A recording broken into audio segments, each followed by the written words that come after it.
అటు దేవుడా month start అయింది. ఇంకా ఏం ప్రాబ్లమ్ రాలేదే అనుకున్నా వచ్చేసిందండి. బైక్‌లో పోతా ఉంటే ఫోన్ 4 పల్టీ కొట్టి హై జంప్ చేసి కింద సూసైడ్ చేసుకునింది. సూసైడ్ చేసుకున్న డెడ్ అపోజిట్‌లోనే ఒక మొబైల్ షాప్ ఉన్నింది. అక్కడ ఎళ్లి బ్రో ఇది మార్చాలంటే ఎంతుందో అడిగితే, బ్రో ఇది ఒరిజినల్ మార్చాలంటే ఒక ₹1000 నుంచి 1500 దాకా అవ్వచ్చు బ్రో అన్నాడు.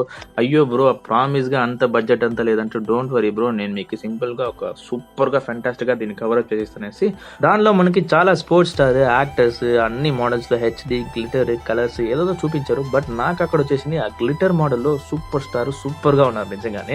సో భయ్యా నాకు ఇది ఓకే అనేసి దీన్ని ప్రింట్ చేయండి అనేసి చెప్పిన తర్వాత భయ్యా నా మొబైల్ మోడల్ నంబర్ అంతా కొట్టిన తర్వాత మెషిన్‌లో పెట్టే స్టిక్కర్ నా మొబైల్ తగినట్లు అది కట్ చేసేందుకు స్టార్ట్ చేస్తా ఉండింది. మనం చూసే ఈ టైప్ పేరెంత వచ్చేసి మొబైల్ స్కిన్ అండి. మొబైల్ పౌచ్ కాదు. ఇది వచ్చేసి ట్యాబ్‌కి, ఐఫోన్‌కి ఏ మోడల్ ఫోన్ అయినా సరే ల్యాప్‌టాప్‌కి different types of skin different మోడల్స్‌లో హెచ్‌డి గ్లిటర్ అనేసి చాలా మోడల్స్ వస్తుంది. దాంట్లో నాకు ఈ సైకిల్ మోడల్ చాలా సూపర్‌గా నచ్చింది. ఫెంటాస్టిక్‌గా ఉంది. దాని తర్వాత ఈ బుల్లెట్ మోడల్ ల్యాప్‌టాప్‌కి చాలా ఎక్సలెంట్‌గా ఉంటది వెనకాల.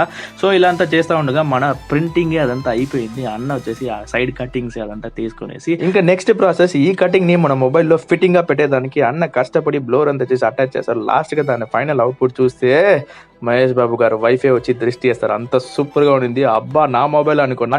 ఒలింపిక్స్ దాటుకొని పొన్నియమ్మన్ కోల్ స్ట్రీట్ లో స్ట్రైట్ గా వస్తా ఉంటాయి.